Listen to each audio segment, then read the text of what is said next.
Assalamualaikum warahmatullahi wabarakatuh.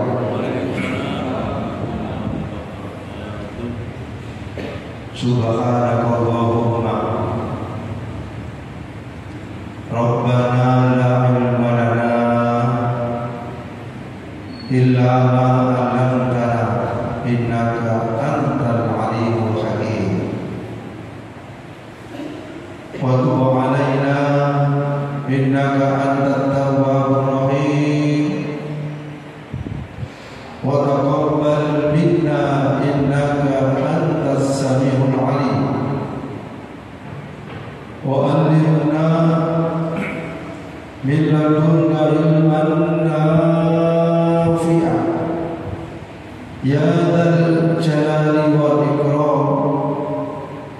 Allahumma iftah lana khidmataka wansur 'alaina rahmataka ya dzal jalali wal ikram. Wa sallallahu ala sayyidina Muhammad walhamdulillahi rabbil alamin.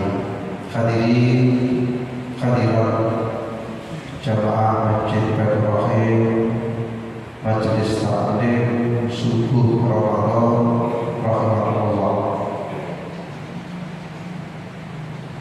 Kita lanjutkan keterangan dari kitab Hikam. Sekarang kita memasuki hikmah yang nomor 3 dari kitab Hikam. Bismillahirrahmanirrahim. Sawabiqul himam la tahrikul aswar aqdah. Sawabiqul himam utawi banterih pira-pira sejo kuat iku la tahriku ora bisa ambedah apa sawabiqul himam aswar aqdah ing pira-pira pagere pastele Allah. Hadil hikmah utawi iki jamu hikmah iku taklilin koyok jadi taklil lima maring barang kopla katet ing dalem sadurunge hadil hikmah wa tasluhu lan patut apa hadil hikmah ayam kelawan maring lima maring barang badha katet ing dalem sadurunge hadil hikmah. Ka'annahu koyok setuhune musonef kola ikola daru sapa musonef iro datuka ayyuhal murid, iro datuka utawi karepe iro ayyuhal murid kirafa kale mulayani barakan ngarepake hu hikmah sapa maulaka bendoro iro la jadi orang bisa nemu, orang bisa nemu nafaan ing manfaat di annahu kronos duri kelakon idakan ibadah berkawan apa sawa iku lima rikati piro-piro sejawa.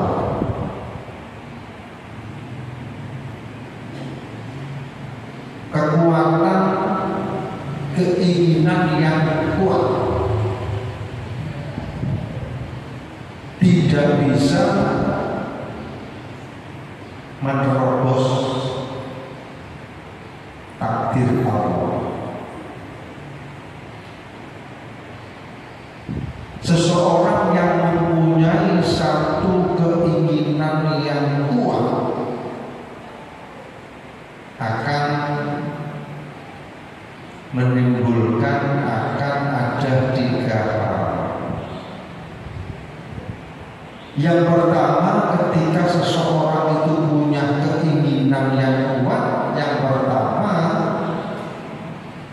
yaitu timbul usaha. Bagaimana usahanya itu bisa berhasil. Misalnya ada seseorang yang ingin dekat kepada Allah, ingin menjadi orang yang baik di sisi Allah, maka usahanya memperbanyak ibadah.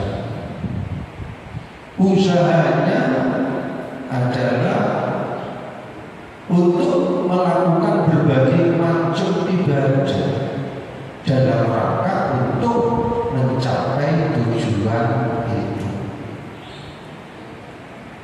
Begitu juga ada seseorang yang ingin punya finansial, ingin menjadi orang yang finansialnya optimal, sehingga muncul ikhtiar, muncul usaha, ya, bisa bekerja, bisa melakukan bisnis, bisa melakukan ikhtiar, apapun dilakukan dalam rangka supaya menjadi orang yang punya finansial. Itu adalah keinginan yang kuat di dalam diri kita, muncul yang namanya usaha, yang namanya kasar. Di samping itu, yang nomor 2 adalah muncul ikhtiar batin. Apa ikhtiar batin itu? Berdoa. Berdoa dalam rangka supaya dia sukses usahanya. Berdoa supaya dia itu menjadi orang yang baik.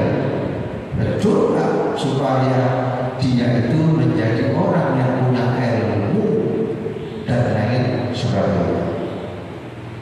Itu akibat keinginan yang kuat di dalam diri seseorang, muncul usaha, kemudian yang nomor 2 muncul doa, usaha zahir dan usaha batin. Kemudian yang nomor 2 muncul yang namanya tawajuh. Apa tawajuh? Tawajuh itu ketika seseorang itu sungguh-sungguh, ya, kita kan sering dan pernah mendapatkan satu cerita informasi seseorang yang dekat kepada Allah pasti didoai menjadi apa? Menjadi beras. Apapun tujuannya, ya, itu namanya tawajuh.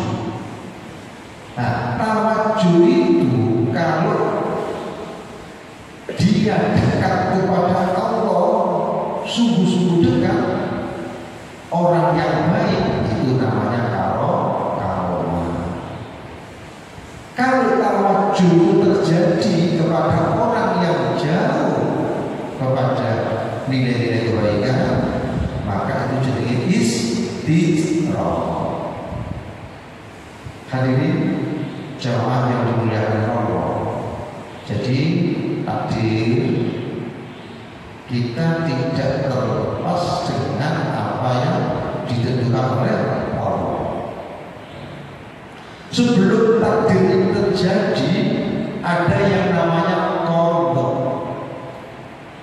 ketentuan Allah yang sudah ditulis di apa? Pada waktu zaman azali. Misalnya jangan duduk di majelis ini dulu, ya, sebelum diciptakan dunia seisinya pada waktu zaman azali, itu sudah tercatat. Ya, Pak Remas di sini, Pak Amir di situ, Pak Pol di sini, itu sudah tercatat. Nah, catatan-catatan yang dulu itu namanya qada, dan sekarang sudah terjadi namanya takdir. Makanya takdir ini kita harus yakini. dalam rukun iman kita percaya iman ada berapa? Nah, amantu billah wa malaikatihi wa kutubihi wa rusulihi wa bil yaumil akhir khairihi wa syarrihi. Jadi kita percaya dengan takdir yang baik dan takdir yang tidak baik, ketentuan Allah yang baik, ketentuan Allah yang tidak baik. Akan tetapi semangat seseorang dalam rangka mencapai sesuatu tidak terlepas dengan takdir. Kalau usahanya itu tidak sesuai dengan takdir, maka tidak akan terwujud, tidak akan terkabul. Tetapi kalau usahanya itu sesuai dengan takdir Allah, maka itu akan terwujud. Sehingga kita harus takdir itu sesuai dengan keimanan yang harus kita yakini di dalam hati, sehingga kita respon dengan yang baik, sehingga kita respon, kita husnuzon kepada Allah. Yang penting kita ikhtiar zahir dan ikhtiar batin, sukses dan tidaknya itu adalah ketentuan Allah. Ada 4 hal setiap hari kita tidak terlepas dengan takdir 4 hal. Yang pertama apa? Yang pertama kita mendapatkan rahmat, mendapatkan nikmat. Jadi 24 jam. Jadi ketika kita 24 jam ini ya, kita mendapat nikmat. Nikmat apa? Nikmat jasmani dan nikmat rohani. Sehat itu dari Allah. Jadi nikmat yang diberikan oleh Allah kepada diri kita ini harus disyukuri. Kita harus syukur. Makanya Rasulullah Muhammad SAW memberikan satu informasi, nikmat dan maqbulun fihi makatsir minan nas as-sihat wal farah. Ada 2 nikmat, ya, di mana kebanyakan manusia tertipu dengan 2 nikmat itu. Apa itu? As-sihat wal farah, kesehatan dan waktu kosong. Ketika diri sehat, kesehatannya tidak dioptimalkan untuk ibadah. Kesehatannya ini adalah tidak digunakan untuk ibadah, untuk mendekatkan diri kepada Allah. Padahal nikmat sehat ini adalah dari Allah. Sehingga kesehatannya bukan untuk memperbanyak ibadah, tapi kesehatannya adalah untuk yang lain. Tapi ketika dinyatakan sakit baru terasa. Jadi nikmat itu adalah dari Allah dan harus disyukuri setiap detik, setiap saat. Kita bisa bernafas, nikmat. Kalau kita tidak bisa bernafas, kan tidak nikmat, ya, sulit. Ya. Nah itu. Kemudian yang nomor 2 yaitu kita tidak terlepas atau takdir Allah yang setiap hari itu yang ada kaitannya dengan apa? Taat.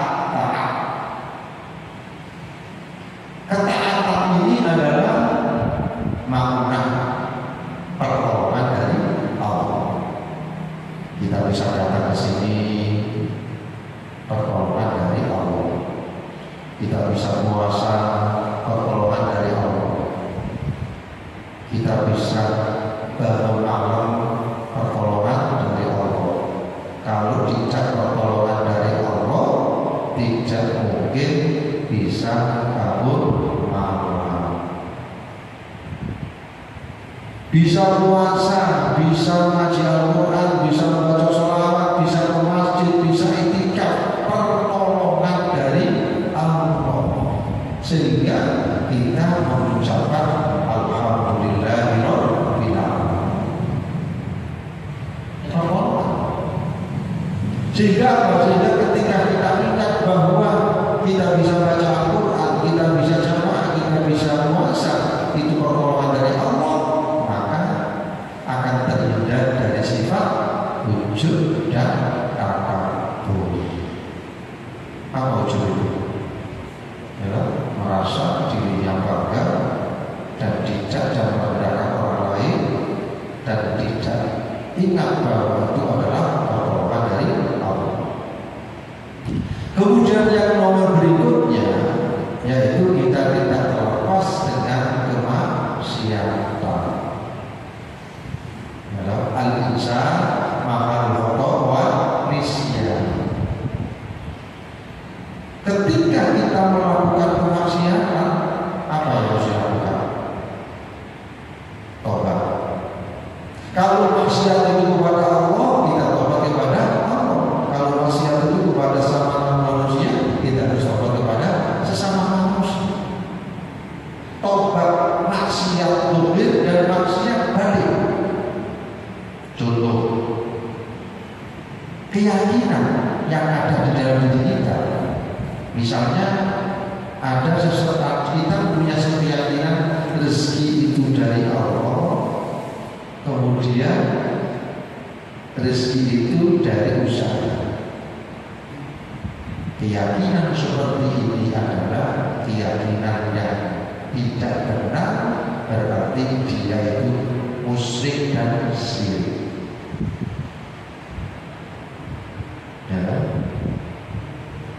Itu adalah salah satu keyakinan yang harus kita yakini, bahwa rezeki itu adalah dari Allah.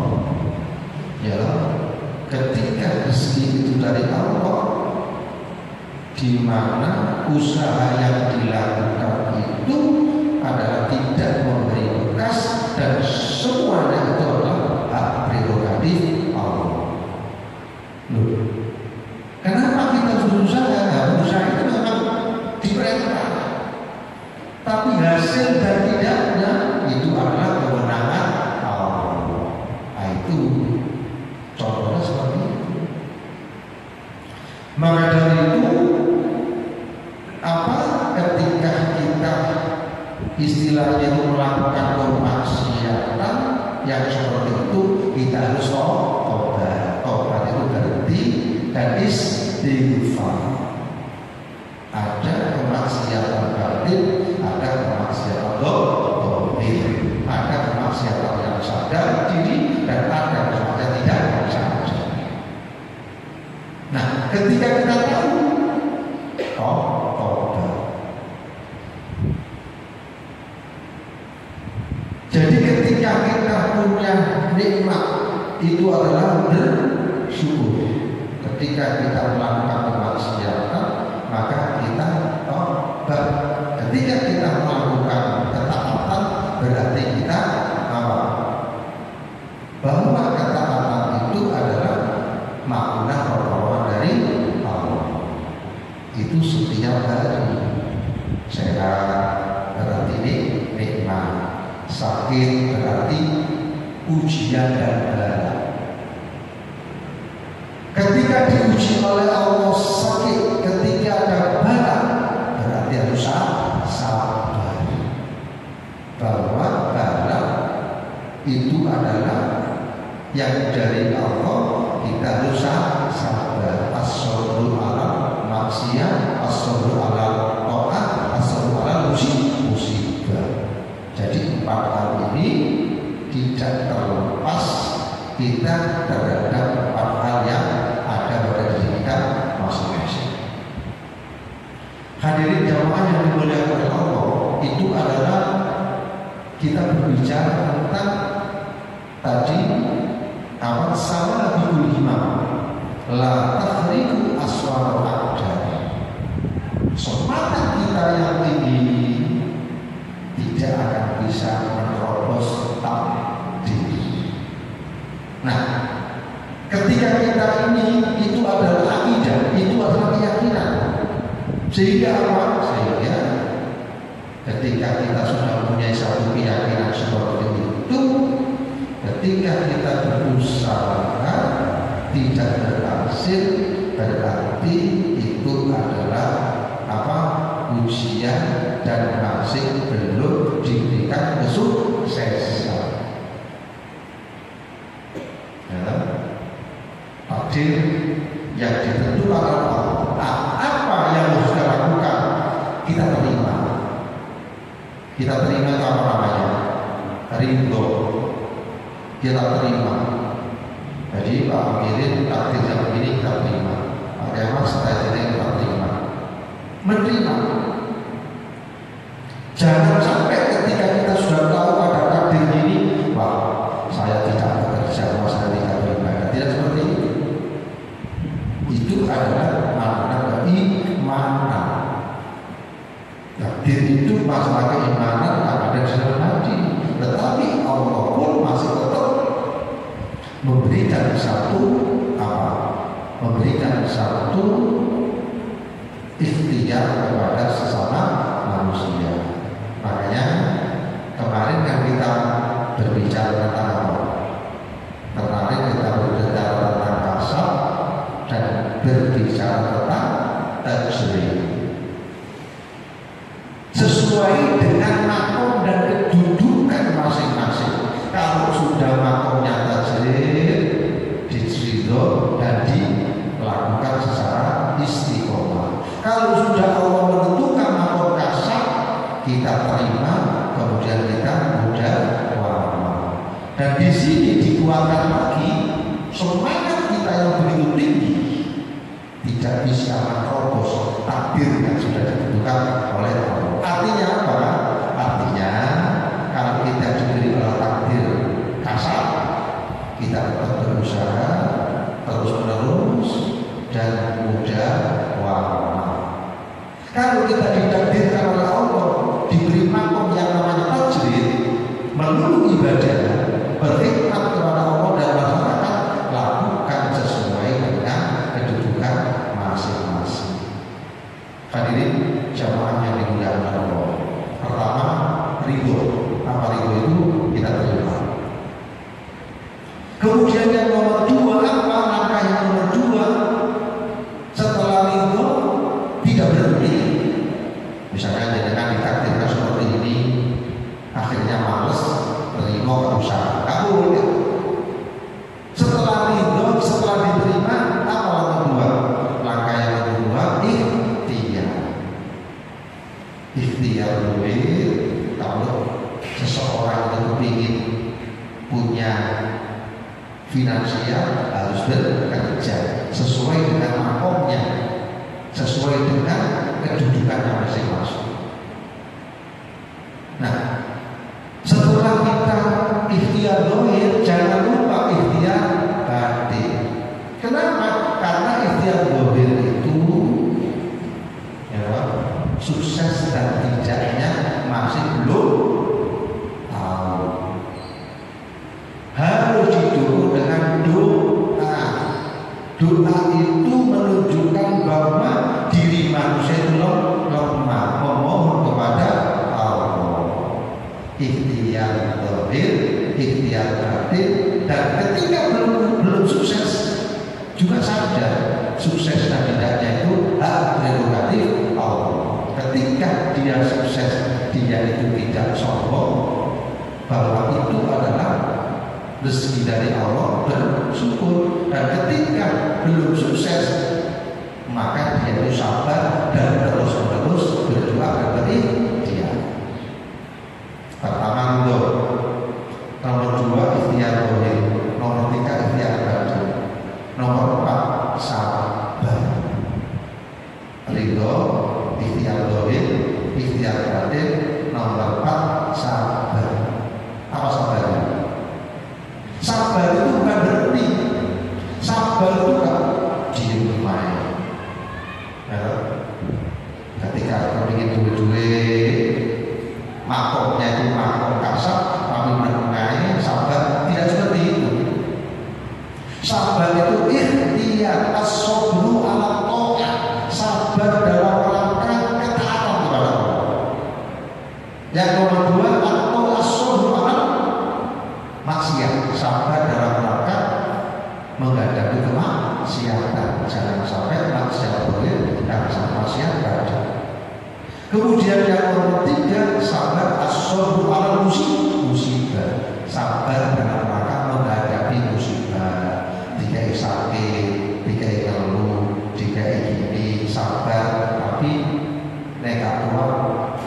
sabar, nomor 5 istiqomah, nomor 6 tawakal. Itulah materi yang kita bahas. Yang nomor 3 ini, hikmah yang nomor 3 ini, yaitu sarabikul himam la tahrikul aswar wajah. Kuatnya semangat, kuatnya tujuan yang ada di dalam hati kita itu tidak bisa